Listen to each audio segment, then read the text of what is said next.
¿Cómo están? Bienvenidos a la revisión de las noticias en el canal de televisión del Poder Judicial. Lo que buscamos es entregarles la información más importante de la justicia en Chile. Desde la Plaza Montbaras, en las afueras del Palacio de Tribunales, les presentamos los titulares.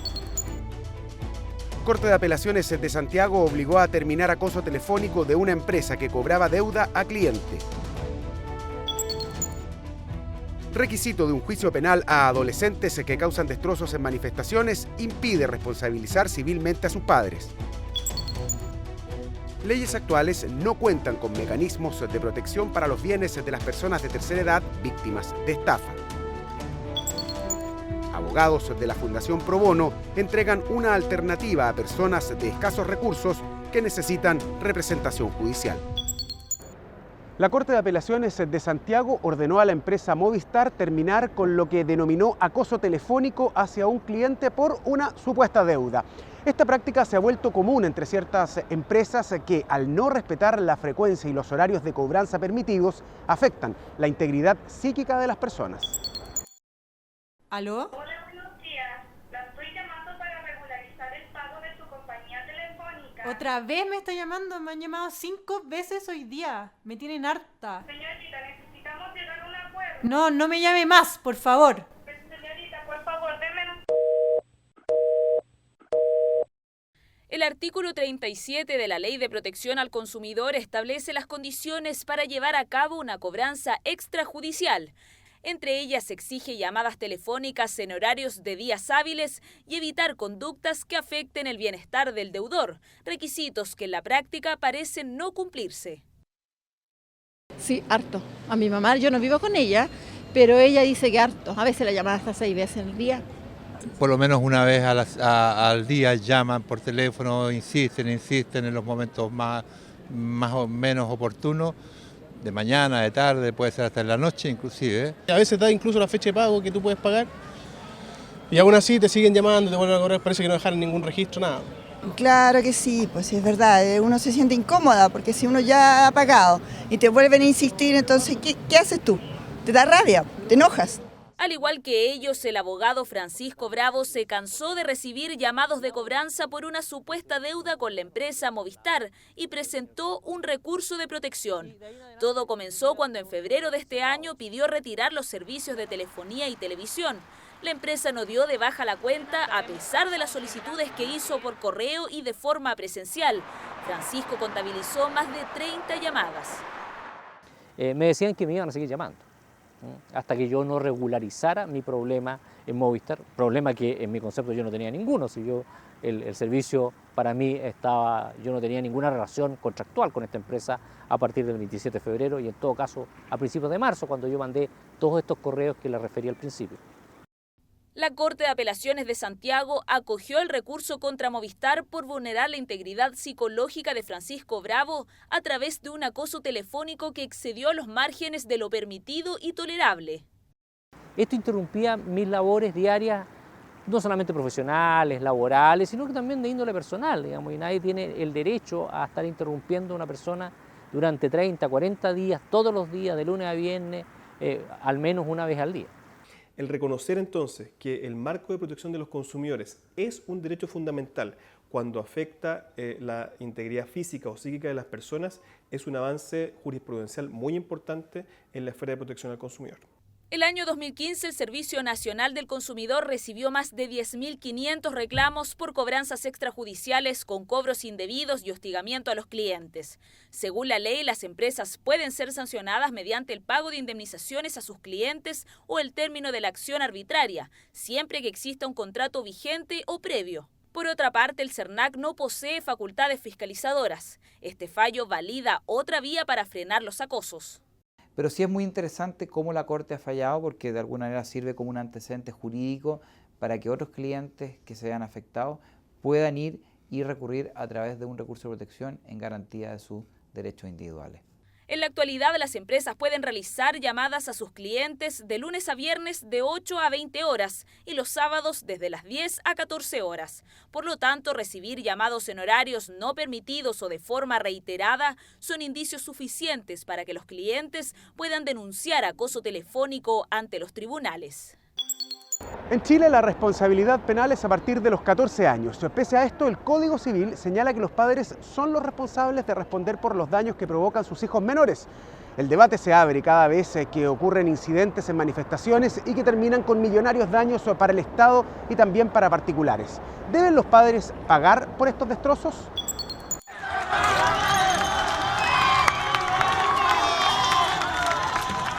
Municipalidades y particulares deben afrontar los daños causados en el curso de manifestaciones estudiantiles o de marchas en fechas históricas o conmemoraciones como el Día del Joven Combatiente.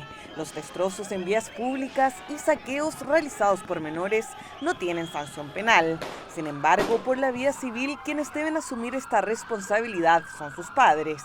La responsabilidad civil está dada porque los padres tenemos la patria potestad de nuestros hijos y somos responsables, tenemos la representación de nuestros hijos hasta que no cumplen con la mayoría de edad y son plenamente capaces.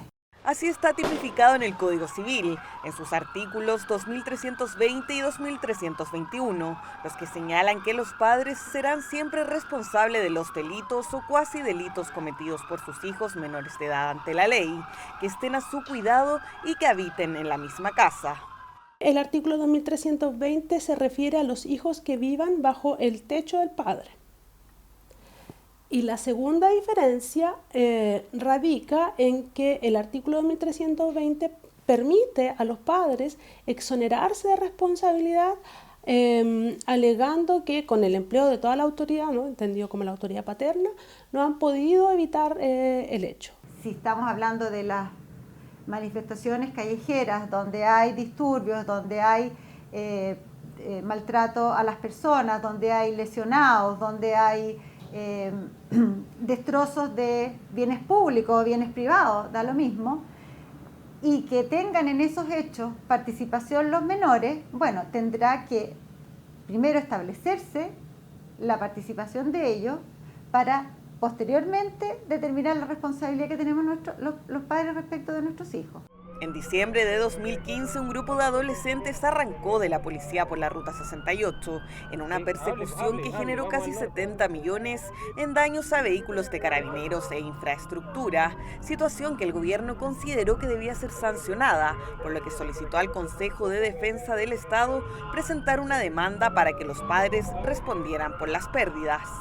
El problema para establecer una acción por parte de la autoridad contra los jóvenes que producen destrozos son los requisitos. El Consejo de Defensa del Estado debe acreditar un proceso judicial concluido, es decir, con condena, que los daños sean a bienes públicos y que quienes los hayan cometido residan en casa de sus padres. En el caso entonces que se trate de un contexto que entra dentro de las competencias del Consejo de Defensa del Estado, no hay ningún impedimento para que se efectivamente demande a los padres. ¿Cuál es el problema? Yo veo práctico. El problema práctico es que hay que individualizar a los padres. Nuestros jóvenes, nuestros hijos, de repente sienten que están muy empoderados de puros derechos, pero que no las obligaciones como que fueran de otros.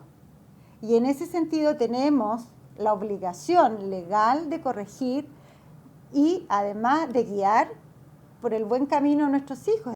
Lo difícil que es condenar penalmente a quienes realizan estos actos de vandalismo es la principal traba que tiene el Consejo de Defensa del Estado, el que no ha podido presentar demandas civiles que responsabilicen a los padres por los actos de sus hijos.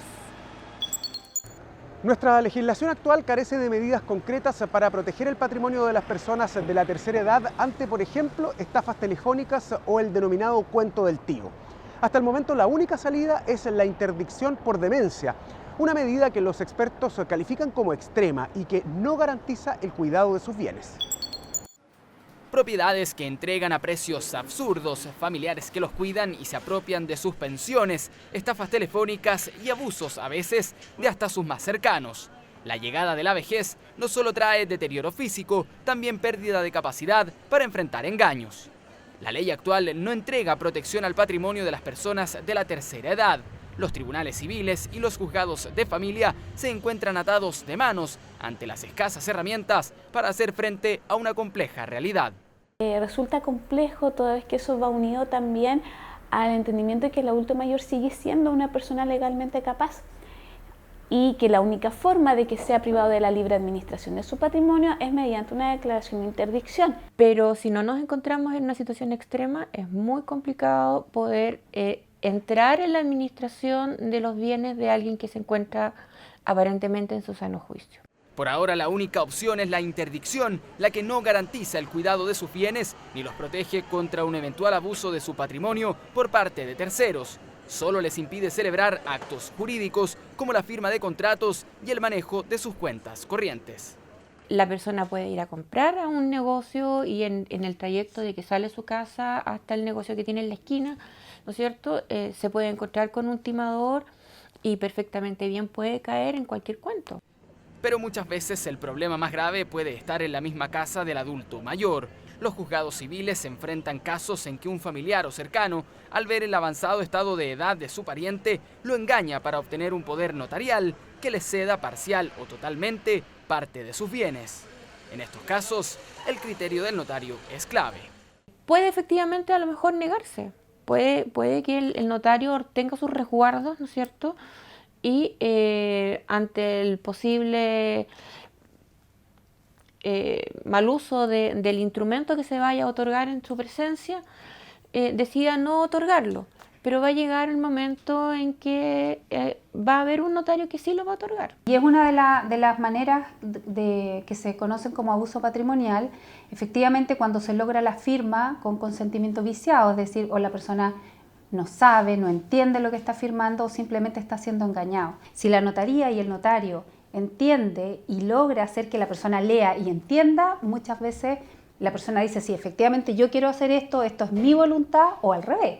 Según el Servicio Nacional del Adulto Mayor, el que no existan herramientas judiciales para proteger o blindar de algún modo a las personas de la tercera edad frente a abusos o engaños, los afecta en su calidad de vida. Efectivamente, si hay una persona mayor que entiende y se da cuenta que sus familiares se están quedando con su dinero, por supuesto que hay ahí un problema muy grave y que también se transforma en un abuso patrimonial, en un abuso psicológico. Y finalmente los abusos psicológicos lo que hacen es llevar a depresiones. Por ahora los adultos mayores seguirán expuestos a abusos por parte de timadores e incluso familiares sin protección judicial, ya que la ley no cuenta con mecanismos que protejan adecuadamente sus patrimonios. Una realidad que debe considerar las predicciones a futuro, y es que a mediados de la próxima década se espera que en Chile exista el mismo número de niños de 15 años que de adultos mayores de 60, cifra que bordearía el 20% de la población total. La Fundación Pro Bono es un organismo cuya misión ratifica uno de los principios del Poder Judicial: promover el acceso a la justicia de los grupos vulnerables de nuestro país. Pasaron 3 años desde que el carabinero José Luis Paredes inició los trámites para adoptar a una niña que estaba bajo su cuidado desde los 10 meses de edad. El hecho fue conocido en 2013 cuando el uniformado huyó con la pequeña ante la amenaza de que fuera adoptada por otra familia. La decisión del caso, a cargo del Juzgado de Familia de Ancud, tuvo un feliz desenlace gracias a la asesoría de la Fundación Pro Bono. Había que hacer algo de forma muy rápida y bueno, teníamos abogadas de familia buenísimas, dispuestas a hacer esto y, en fin, tuvimos que viajar, ¿verdad?, a través de recursos de la propia fundación, como por recursos de las propias abogadas, ¿verdad?, pudimos viajar y pudimos sacar adelante el caso y finalmente el carabinero pudo quedarse con la Montserrat, ¿verdad?, como su hija. Pro bono es una expresión latina que significa para el bien público. En América, 13 países desarrollan este tipo de iniciativas. Chile es uno de ellos. Creada en el año 2000, la Fundación replica el modelo de voluntariado profesional de abogados a partir de 9 programas de trabajo: adulto mayor, arbitraje, bullying, discapacidad, familia, internacional, microempresarios, organizaciones sociales y penal. Cada abogado puede contribuir haciendo trabajo pro bono, ya desde la comodidad, entre comillas, de tu estudio, porque uno hace trabajo gratuito para el Estado cuando estás en la corporación, pero no es voluntario y tampoco tienes tantas herramientas como cuando estás trabajando y ya tienes una especialidad. En la actualidad, la Fundación Pro Bono cuenta con 36 estudios jurídicos asociados y 8 departamentos legales de empresas. Pero aquellos abogados que no son parte de estas agrupaciones también pueden colaborar si es que están colegiados. Semana a semana, los profesionales postulan a los casos que llegan a la Fundación. Aquellos que quieran optar a un abogado pro bono lo deben hacer vía teléfono o a través de la web.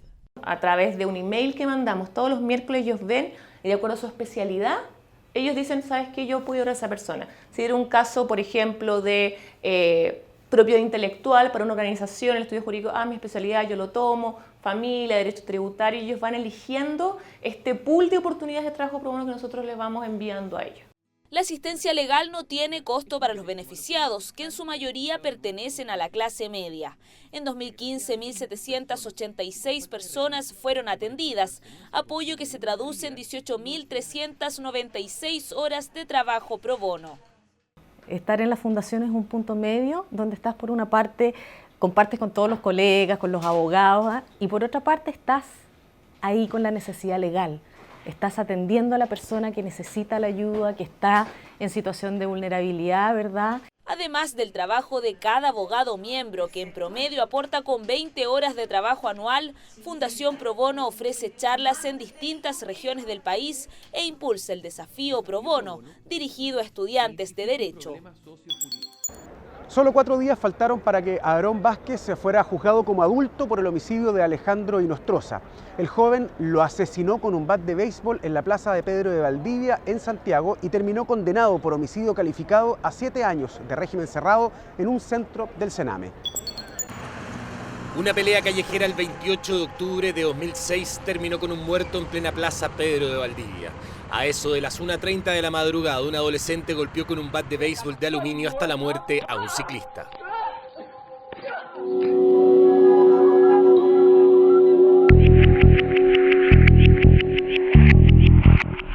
Todo comenzó cuando Aarón Vázquez, de 17 años, hijo y nieto de obispos evangélicos, pidió fuego a Roberto Mejías, quien se lo negó, lo que provocó una violenta reacción en el adolescente. Pasados unos minutos, Mejías se reunió con 2 amigos, entre ellos Alejandro Inostroza, y les contó lo sucedido. El grupo partió a increpar a Aarón Vázquez, quien llamó a su hermano y amigos para defenderse del ataque. Aarón Vázquez saca el bate que estaba dentro del vehículo que había traído su hermano. Llega otro amigo que había incluso con una pistola de aire comprimido y se va directo a donde está el ingeniero, que lamentablemente luego de recibir varios golpes, hay uno pleno que le acerta en la cabeza y le rompe el cráneo, lo parte en 47 centímetros, lo cual le provoca finalmente la muerte, digamos. Uno de los golpes de Aarón Vázquez con el bat de béisbol noqueó a Alejandro Inostroza, quien se desplomó en el suelo. El traumatismo cráneoencefálico le costó la vida una semana después. Pese a que huyó del lugar, la Policía de Investigaciones logró detener a Vázquez el 1 de noviembre, día en que cumplía la mayoría de edad. Los amigos que estaban tratando de calmarlo, entre ellos su hermano también, salen del lugar. Vázquez se queda un poquito más ahí. No hay pruebas de que se golpee de nuevo Vázquez, eso dice el fallo, y por eso descarta el ensañamiento por el cual los acusadores querían aumentar la pena. Finalmente se va a su casa y después se desarrolla la investigación y finalmente termina en el juicio oral. Las sanciones de adolescentes influyen distintos elementos. No solo es el castigo puro y duro, por decirlo de alguna manera, la manera retributiva en el fondo por el hecho en sí, sino que se deben tener en cuenta otros aspectos del mismo adolescente en el fondo. Un año después del crimen, Aarón Vázquez fue condenado a 7 años de régimen cerrado en un centro del Sename por el delito de homicidio calificado con alevosía. La pena es la establecida por la Ley de Responsabilidad Penal Adolescente. Un adolescente que está condenado a régimen cerrado, la posibilidad que tiene de ser sustituido desde régimen cerrado puede ser sustituido a un régimen semicerrado o a una libertad asistida. Y eso va dependiendo obviamente de los informes que va elaborando el Servicio Nacional de Menores cada 3 años. Se considera que el régimen de responsabilidad penal adolescente tiene una forma distinta de mirar la pena. La pena no es un castigo como se le hace con los adultos, sino que es una intervención socioeducativa para responsabilizar al adolescente. En marzo de 2009, el juzgado de garantía de Copiapó cambió el régimen a uno semicerrado. Actualmente, Aarón Vázquez tiene 27 años y ya cumplió su condena, pero su crimen tuvo consecuencias civiles. En marzo de 2015, la Corte Suprema ordenó a su padre el pago de 262 millones de pesos para reparar parte del sufrimiento de la familia de Alejandro Inostroza. En abril del año 2009 entró en vigencia la ley 20.285 sobre acceso a la información pública, conocida también como Ley de Transparencia.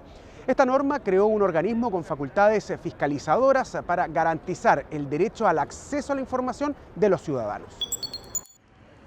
Hasta el año 2009, si una persona tenía dudas o consultas sobre algún organismo encargado de la administración del Estado, no tenía opciones para exigir respuestas. Ese año entró en vigencia la Ley 20.285 sobre acceso a la información pública, más conocida como Ley de Transparencia, y el aparato público debió levantar las barreras a su información. El ciudadano hoy día conoce el derecho que le da la ley y se siente empoderado y con fuerzas para entonces acceder en el municipio ante el alcalde y terminar con los temores que tenía la señora de recurrir a golpearle la puerta al alcalde, porque sabían que el alcalde le iba a cerrar la puerta y no se la iba a abrir. Una ley que instaló la política de puertas abiertas y que comenzó a gestarse con una serie de recomendaciones de organismos internacionales. Para los expertos, la exigencia que en 1994 hizo la Comisión de Ética Pública a nuestro país en materia de transparencia de los organismos estatales, además del intento de Chile por ingresar a la OCDE, fueron hechos cruciales para la promulgación de esta ley. Luego vendrá en el año 2005 la reforma constitucional que consagró en el artículo 8 de la Constitución el principio de probidad de las actuaciones de los funcionarios públicos y el principio de publicidad de los actos y resoluciones de los órganos del Estado, sus fundamentos y los procedimientos mediante los cuales se dicta. Esta ley ha permitido transparentar y otorgar información a los ciudadanos sobre el presupuesto gubernamental, sueldos de funcionarios públicos, contratos externos, licitaciones, actas y resoluciones. Sin embargo, el aparato público está obligado a ir un paso más adelante y exhibirlos públicamente sin la necesidad de que un ciudadano lo solicite. Los órganos del Estado deben colocar a disposición de la ciudadanía determinadas informaciones que están reguladas expresamente en la Ley de Acceso a la Información Pública a través de sus páginas web.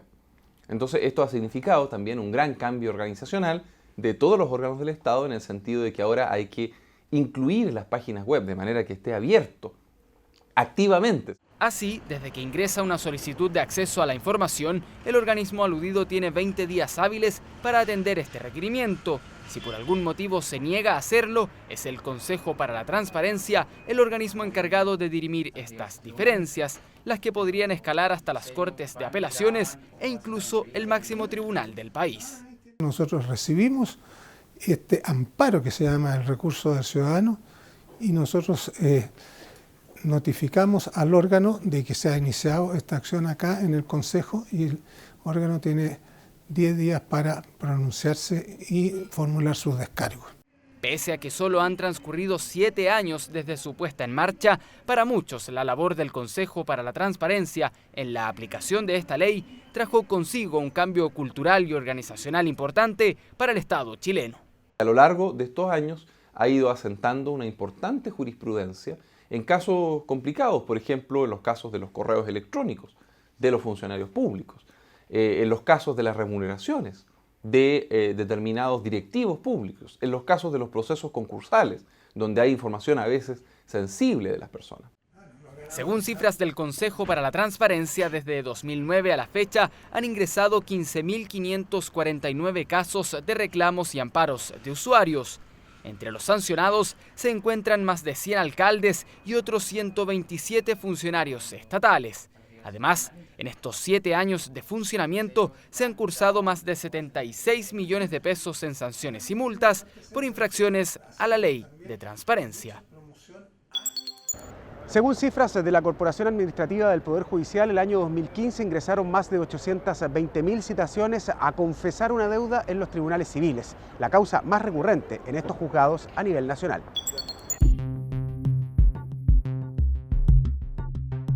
Cuando las empresas no tienen un título ejecutivo, es decir, una factura, cheque, escritura pública o cualquier otro documento para exigir el pago de una deuda, pueden notificar al deudor para que reconozca la cantidad de dinero que debe ante un juzgado civil.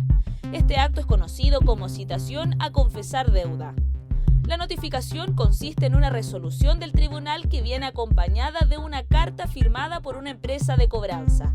Quien recibe la citación tiene varias opciones: ir al tribunal y confesar la deuda, trámite que permitirá iniciar un juicio ejecutivo en su contra; asistir al tribunal pero negar la deuda. Con esta acción el pago no podrá efectuarse; entregar respuestas evasivas respecto a la deuda o simplemente no comparecer ante el tribunal. En este caso, la ausencia será considerada indirectamente como un reconocimiento de la deuda, hecho que dará origen al juicio. El Poder Judicial inició hace 2 meses un ciclo de talleres dirigido a jueces y magistrados sobre derechos de las personas con discapacidad y acceso a la justicia. Esto como parte de una iniciativa de sensibilización e integración. Estos seminarios se han desarrollado a lo largo del país y este mes se inauguraron los cursos en Santiago.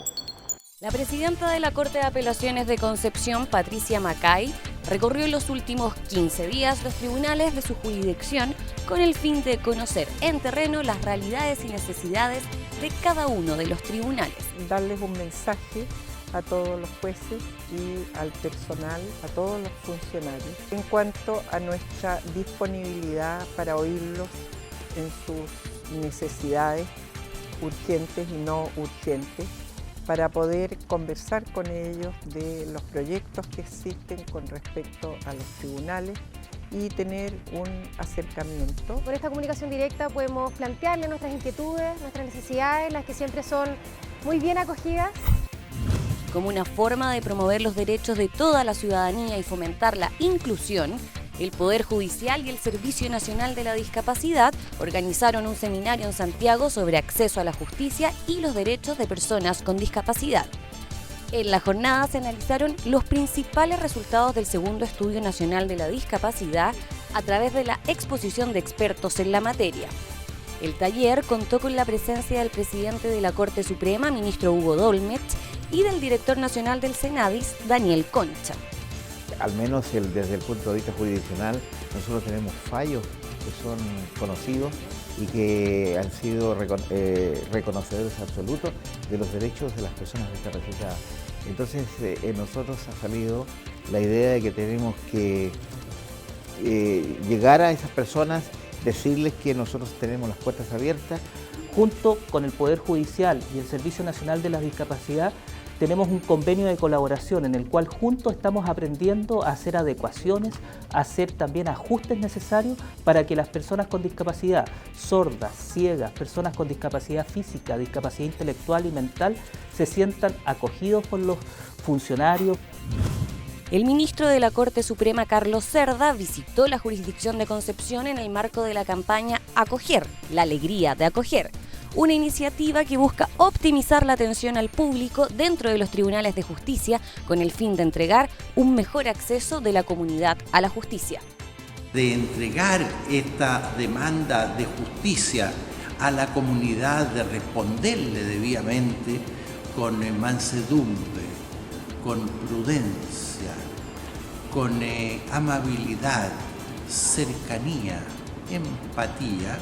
Y eso es el gran tesoro que yo encuentro no solo aquí en Concepción, desde luego aquí en estos 2 días, sino que en todo lo que llevo recorrido del país. La inédita campaña, lanzada en mayo de 2016, llegará a las 17 jurisdicciones del país con la intención de que los usuarios reciban una atención de calidad, cercana y empática con sus necesidades. Y así ponemos fin a estos 30 minutos de revisión de noticias en el canal de televisión del Poder Judicial. Los invitamos a que sigan comunicándose con nosotros a través de las diferentes plataformas digitales del Poder Judicial. La idea es que nos escriban, que compartan nuestros contenidos y que también nos hagan llegar sus dudas. Los invitamos a revisar también el sitio web www.poderjudicialtv.cl. Nos vemos en una nueva edición.